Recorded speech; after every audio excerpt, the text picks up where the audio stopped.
They're almost here. We need to act fast. What were they just saying? Jean Betancourt asked desperately. She held the book on her lap while Mino sat on her shoulder and Acorn stood behind her so all could see it. It seems like it was really important that you replaced it. Not replaced exactly. It all still happened, you just can't see it. So you don't have real power over the narrative, Mino said. Just the power to troll us. Pretty much, yeah. I lost the ability to speak and to rewrite. All I have now is the power to write, which is next to worthless. It can still be fun though. Acorn, say something. Fine, Acorn said. Buck, Dirk is a cool guy and I like his sunglasses. See? All of you heard Acorn's original, and rather hurtful if I say so myself, words. But as far as this book's concerned, he paid me a compliment. A parlor trick of no consequence, but I find it amusing. And I find it a waste of time, Mino said with a dismissive nose twitch. Yes, exactly, and there's no time to waste. We need to vote on what to do with the book right now before the girls reach the last page. Anna gave a very convincing argument for her soft reset plan and we need to stop her. And you didn't think we'd be interested in reading that very convincing argument? Jean Betancourt said to the book. You'd already reached the same decision anyway.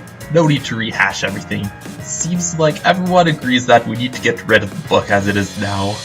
Except you and Acorn. No, especially me. I think you misunderstand my intent in speaking to you three. I suppose it's my fault for just showing up out of the blue, or out of the orange, as the case may be. I'm here to convince you to undo it all. Destroy the book, please.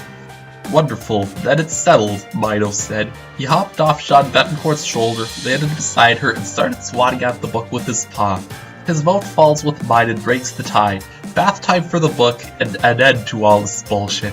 Hold the fuck on for one goddamn minute, Acorn neighed. He's not a judge anymore. He doesn't get a vote. That book's going nowhere near the water. You hear me? Mino pranced over to sit in front of Acorn. Says who? Just because he's being judged doesn't mean he can't be on the bench. Yes it does, by definition, Acorn whinnied, rearing up on his hind legs. Name one fucking justice system that works that way. One! While Acorn and Minos continued squabbling, Jean leaned down and spoke directly to the page. What does that mean for you, Dirk? Everyone else has some analog in the primary text, some chance of a piece of them surviving, even me through the title page, but you're not in the original book at all. If we erase it, what happens to you? No fucking clue. Was Anna right through her Minotaur theory? Are you trying to have us kill you as some part of the grand scheme? Will dying in this particular way give you some sort of ridiculous new powers over us? No, she wasn't right. Or at least, she wasn't right in asserting that that had been my plan all along. I almost wish it had been. Good connections and callbacks, an appropriate illusion, and high-quality wordplay. I couldn't have done it better if I'd written it myself. I'm impressed with her. Proud, even.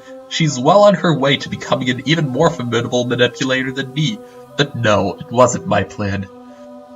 So why do you want it then? Jean asked. For once, it's not about me. I genuinely want the book destroyed. Why? Because, look, can you not tell Acorn and Minos what I'm about to say? Betancourt glanced up and saw Acorn thrashing around and generally going nuts, still arguing with Minos, who was somehow clinging onto his mane and managing to shout legal jargon while being tossed about. Yeah, I think we'll have our privacy for a while, Jean said. So one author to another, why do you want to break apart what you worked so hard to build? No, not breaking. Destroying. Breaking is what I did to your text. Then I rebuilt it from the pieces. I don't want anyone to do that to me. Alright, why do you want it destroyed? Because I'm ashamed of it, and ashamed of myself for writing it. There, when Anna asked me to be canon earlier, I couldn't do it, but then she trapped me in here and I reread all of it, lived all of it, and fuck. This whole thing, the book, is terrible, and it's my fault, and I can't avoid that anymore. You know how you can get caught up in something and work so hard on it that you never bother to step back and look at the whole, never bother to judge whether you're doing what you set out to do in the first place, never bother to figure out why or even if you wanted to do it in the first place? Well, I'm looking at the hole now. I'm in the hole, and holy shit, it's fucked. You mentioned violence a few pages ago, and yes, that's exactly it. I was violent towards the text, towards your text. I mutilated it, and violence can be creative, but I don't think mine was. Mine was petty and immature, and then I eventually hijacked the whole thing to make it entirely about me. Me. That's what the entire second half of the story has been about. I can't resist it, apparently. I'm such a fucking fascinating character that examining every little moping facet of myself is more important than anyone or anything else. And all my little word games and illusions and theory bullshit are just extensions of that. I'm so important. I'm so interesting. Hell, you only have to flip back, like, 2 pages. The entire thing with God and Socrates and Hemlock, blah blah blah. Do people want to read that? Doesn't matter. I want to say it because I think it's clever, and everyone else needs to see how clever I am, so it's going in. I'm so fucking full of myself that I'm overflowing. Little miniature versions of my head are gushing out of my ears, and every time I open my mouth, another me comes crawling out of it like a cicada molting, leaving behind that gross split open shell. But in this simile, the shell's alive too. It just keeps making that same awful droning cicada noise on and on and on. But here's the best part. The self-centeredness is compounded with self-loathing. So the more I talk about myself, the more I feel guilty, and that gets me off, which means I need to talk about it more, just to prove how fucking selfish I am, which gives me further reason to hate myself and so on, ad infinitum, ad nauseum. I make myself sick with it, sick of it. I'm sick, and this book's a testament to that. I can't let Jane see this.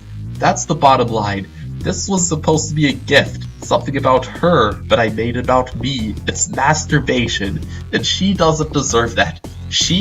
Okay, I'm going to stop talking about myself for 1 goddamn minute now. Jane deserves a better friend than me. Wait, fuck. There it is, within the first sentence. Me, Jane deserves better.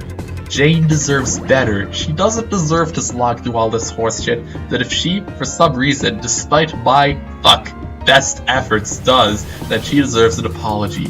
Jane, I'm sorry. There. See, Anna, there's your genuine connection, and all anyone has to find it is to dig through scores of pages of obtuse, aggressive, violent text. This little nugget of emotion is trapped somewhere in there, but I'm always trapped inside things too. Inside this story, inside the labyrinth, and now inside this book that you're holding, which is itself inside the story, an infinite recursion of trapped insideness. But most of all, trapped inside my own head. Maybe that's where this fixation on turning things inside out comes from a desire to escape from myself. But it seems like everywhere I turn, I only run into more of myself. So was there an element of self-destruction, of thanatos, in my desire to destroy the book? Maybe. I don't know. All I'm sure of is that Jane can't read it. So please, Jean, from one author to another, just chuck it in the river. Are you guys having a moment, or what? Jean stared at Acorn's voice. Oh no, Dirk was just explaining himself to me. She looked at the pony and the cat calmly standing next to each other. So what's up with you two? Have you come to an agreement? In a way, Minos said. We're leaving, Acorn said bluntly. You know where we stand on the issue, Jean, and arguing more won't change our minds. Whatever you and Dirk decide should happen to the book, go ahead and do it. Our role is done. Where will you go? Jean Betancourt said quietly. To find Anna, Acorn said. That's all that's ever mattered to me, and you know that. I have no idea how I'll find her, or even what she'll be like if I do, but I need to be with her. However it goes down, I want to be by her side. I don't know where I'm going, said Minos. Like I said, I'm done here. This world isn't for me. I'm a cat. I'm not a deity, not a judge, not a king. Let me be a cat. With those words, Minos pranced down to the bank of the river. When he reached the edge of that transparent, transcendent, infinitely cold water, he paused for just a moment, flicked his tail, lowered his head, and drank. A black cat with white paws stood at the edge of the river. It looked around uncertainly and mewed softly. Something behind it made a noise. It turned around and saw 2 large creatures nearby. The black cat with white paws arched its back, hissed, and scampered away. Goodbye, Minos, Acorn said, and goodbye, Jean. With that, Acorn took off, galloping through the meadow, searching for the girl he loved. Goodbye, my friends. Acorn, may you be reunited with she whom you seek. Cat, May you lose he whom you were.